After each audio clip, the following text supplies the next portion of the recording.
All right, hey, it's Duke Lowrie here. We're up in Milwaukee and ran into a couple of gentlemen that you may recognize, you may not recognize, but they have some amazing stories, and you may have already heard a little bit about their stories. I don't know, but I'll let them explain that to you. And guys, just so y'all know, because I just met y'all and I had a lovely conversation with this gentleman, we do a show called Louisiana Watch and in our county called Bossier Watch. And we try to be informative to the public about, politics and what's going on and being proactive, as well as trying to put volunteers together to go to places like swing states like yours and say, oh, so I don't know which one of y'all want to go first and tell us your story, but I'll go first. Hi, my name is Gary Steiner from Arizona. Luckily, I got one of you guys' pins. Thank you.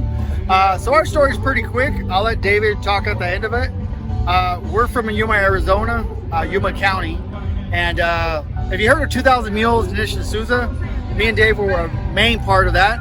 But most importantly, we're the first ones in the United States and the state of Arizona since the Supreme Court passed ballot harvesting as illegal. David's been the gentleman for 23 years going on ballot harvesting. David, go ahead. This started in 1997 in San Luis, Arizona. What you saw, the grand theft in 2020, the GOP was notified about that. They knew it was coming and they did nothing. They were caught flat-footed.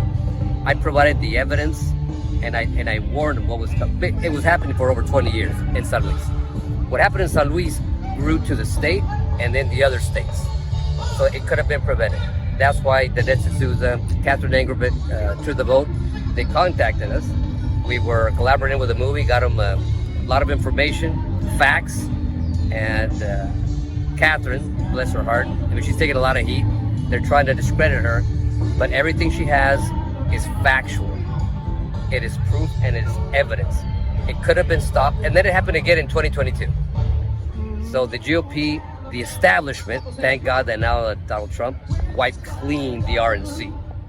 We have complete new staff, which is what we need. So, I can go on for many, minutes here, but I have over 20 years of experience, and we finally caught him. Mark Elias, the big Democrat attorney for the Democrats, was behind the defense of these women. Now, the reason was they were not really concerned about what happened to these women. But the Democrat Party and Mark Elias was concerned. They were worried that we were going to expose how the machine works with the nonprofits, minorities, etc. That's what concerned them. And we were able to prove how well-oiled machine, how intricate. This is a well thought out, a many year old plan. They did it, and hopefully we can stop them now. And I believe we're going to stop them in this election. now you guys, y'all have been threatened, right? Yes. Like, In one of the court days, we were going to the court when there was several women that were indicted. On the day of the court that morning, I'm a distributor for ICE. My truck was shot at. My son was in it, and he called me and says, "Dad, we took a bullet through the truck." So I told him, call the sheriff. They reported, it's documented.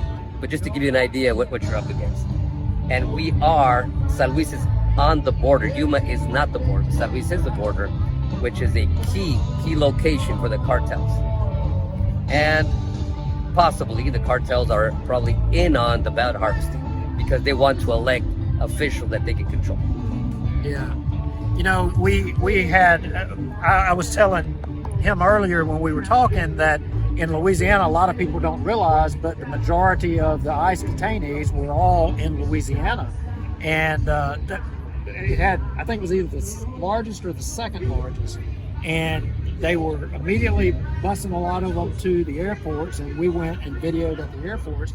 And when we went and videoed at the airports, I believe it was cartel that were turning around videoing us and trying to intimidate us. But I'm not familiar with that, but we suspected that.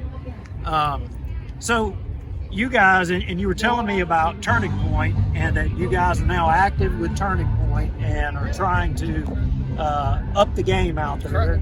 We're just doing what the Democrats have been doing for 20 years, is chasing the vote legally. So just going to low voter propensity disengaged voters to get them re-engaged to vote. And I think what happened yesterday just re-engaged a lot of people. It doesn't matter what party you are. We don't believe that you can assassinate or try to assassinate a sitting president or even a president that was before. So in that aspect, I think the vote itself, it's going to get out there, but we still need to make sure we're out there getting the vote for every party. It doesn't matter what party it is, but get the vote out. Now, you asked me how to get people interested, engaged, to go knocking doors or doing what you're doing. This is Joe. He's the chairman for part of Maricopa. I'm Maricopa from Phoenix, Arizona, and just as Gary said, when you get the message and you understand that there's been irregularities that shouldn't be happening in our election system, we need to stand up and be a part of making the corrections for a fair vote. That's all we want as Americans. And then, as I said, what happened yesterday, very proud to be here and representing Arizona, Maricopa County, to nominate President Trump as our candidate to take 2024.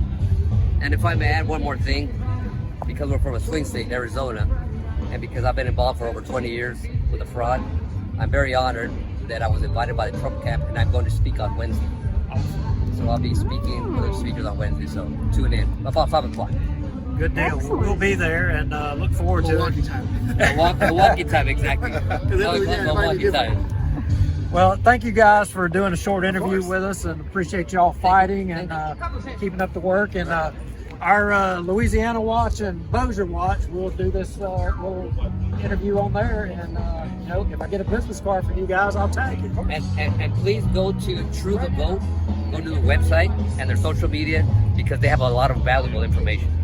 A lot of valuable information. Stick with them and they'll guide you. Yeah, Catherine, everything I know my wife has, but I followed them in depth, and I followed a lot of what you guys have done out there. I didn't realize I was going to get the opportunity to meet y'all, and That's what RNC Convention is beautiful. that's Yeah. right. Well, it's the other way around. It's an honor for us to meet you. Well, Because we can explain our story in detail. So anytime, it's an invite from us to you.